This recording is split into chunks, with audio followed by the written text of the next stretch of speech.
Immediately after receiving the message, I did what I thought was reasonable and called the police to warn them I was receiving threats from a supposedly missing person. At least this way they could trace the location of the phone when the text message was sent.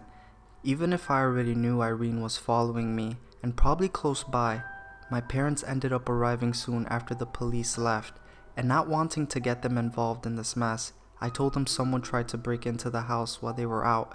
This way, it was easier to convince them to throw away the food. After all, I can't be sure she hadn't messed with anything inside the house. I can't tell them my friend died and became a bloody monster that wants me dead. Not if I want them to take me more seriously. Anyway, I ended up sending a text to the receptionist, Dae-Sung, to warn him about it. His life was probably in danger as well, and I couldn't just leave him in the dark. Each minute I had to wait before he replied was a torture, and in my mind, I could only imagine the gruesome ways Irene could have killed him. In the meantime, anxiety was eating me alive, and my empty stomach was starting to feel worse than ever. When he finally replied, he was pretty shocked to hear that the person who sent the picture was the girl he helped bury months ago, and that she had also been following us. More than shocked, it's safe to say he was afraid and didn't want me to know. As the night went on, and neither of us could sleep, I decided to lead the conversation somewhere I wanted. I needed to know what exactly happened the day that Irene died, why that happened, how did she get so much money. Luckily for me, I ended up knowing something that truly helped me. Dr. Seo was Dae-Sung's estranged father. Their relationship had never been great, though Irene's death was the final straw. Dae-Sung wanted to tell the truth, but his father wanted otherwise. Talk about a bastard, huh? Threatening to frame your own son to the police because you fucked up? Anyways, I disagree. It's the lack of sleep. Apparently, Irene just got there the day before surgery with a suitcase full of money. It wasn't uncommon to have patients appear with a large amount of money at once.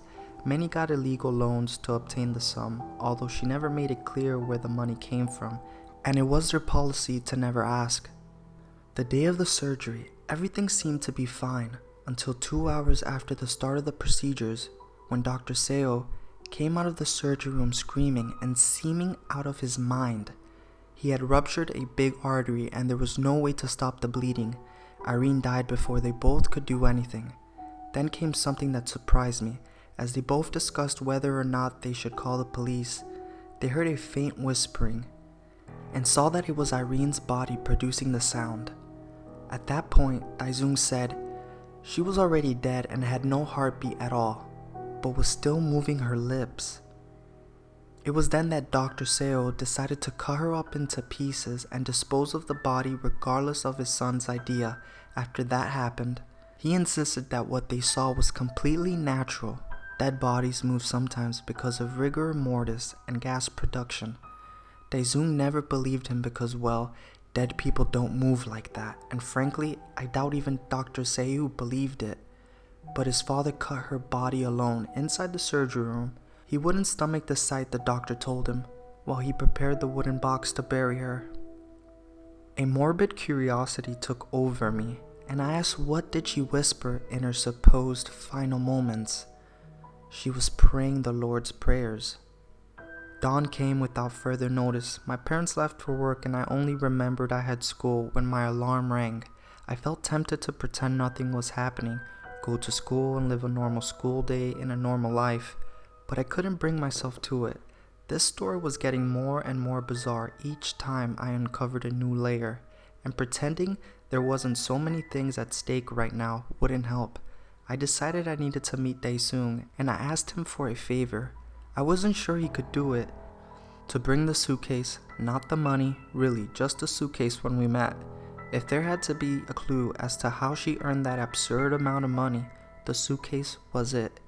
It needed to be made somewhere, sold somewhere, bought by someone, and this connection would sure lead us somewhere. I just needed to know exactly where.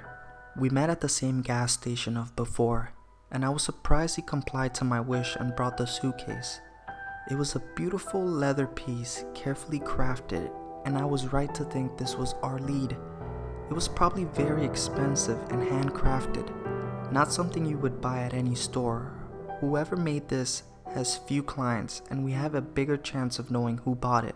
We just needed to know where to look for. Isn't there a tag or something, a logo or whatever on the outside? It's what fancy brands do, Daesung suggested. The outside had no visible writing because of the carefully sewn on pattern of flowers all around the surface. Since the leather wasn't damaged, I can only assume no tags were removed on the inside. The suitcase was covered with a velvety type of fabric in a bright red color.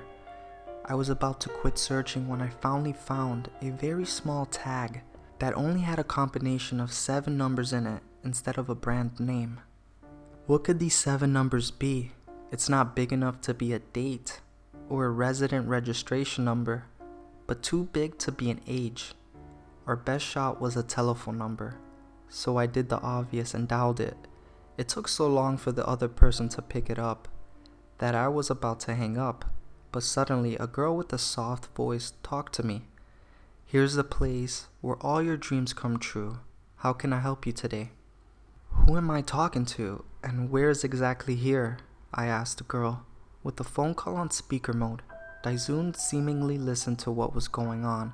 As confused as I was, I expected a store. I was sure I would be greeted with at least the store's name, not with whatever the hell this cryptic message meant. The girl laughed in a quietly yet menacing tone. "You were the one to call me. You should know who and where you called to, shouldn't you? And for me to pick up, that means your heart must have really wished for it. You must be really truly desperate to seek something from me. Only the desperate do. I think you already know who you are speaking to, don't you, Jae-yoon?" A shiver ran down my spine, making my stomach feel as cold as ice. When that woman spoke my name, the way she pronounced it was so vile, so terrible. It felt violating, unholy. I felt the same hopelessness and fear a person must feel when they're falling from a great height, knowing there's nothing they can do to stop the fall. I can't say my family was religious at all, but it's hard to not know true evil when you see it or hear it. It's something you sense from the bottom of your heart. There's no confusion and no uncertainty when you face it. You just know. Call it the devil or whatever you want. This soft-spoken girl was the one who brought an end to Irene's life. I immediately hung up, my fingers shaky and cold from the fright. I almost missed the button. But Daesung didn't understand at all why I was afraid. If there's something up there looking out for us, it decided to shield and protect him, something I'm very thankful for. He was blissfully unaware of what had just happened. Wait, what happened? Who were you talking to? You didn't hear anything at all? I asked him. No, I just heard static and you speaking to someone else. Never mind then, we won't get anything from this. Just go home and take care of yourself. I still have something else to do, I told him. Take the suitcase and burn it. It's the best thing you can do, believe me. I left without caring to explain what I had meant. I think deep down Daesung already understood my message and the fear he saw in my eyes. He already knew Irene had stepped to the lowest of low for the sake of vanity, unaware of the consequences of her actions and desires. Isn't there a saying that goes, "Be careful what you wish for"?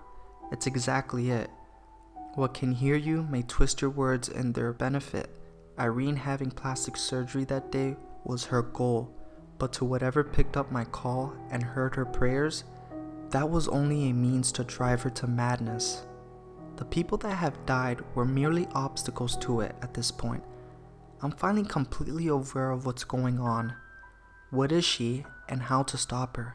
I understand it's something I must do. It's something I owe to the girl I was friends with, that I'm sure it's long gone, consumed by her own madness. I am home right now, alone. My parents won't be here this night, and I've sent Irene a text telling her we need to meet.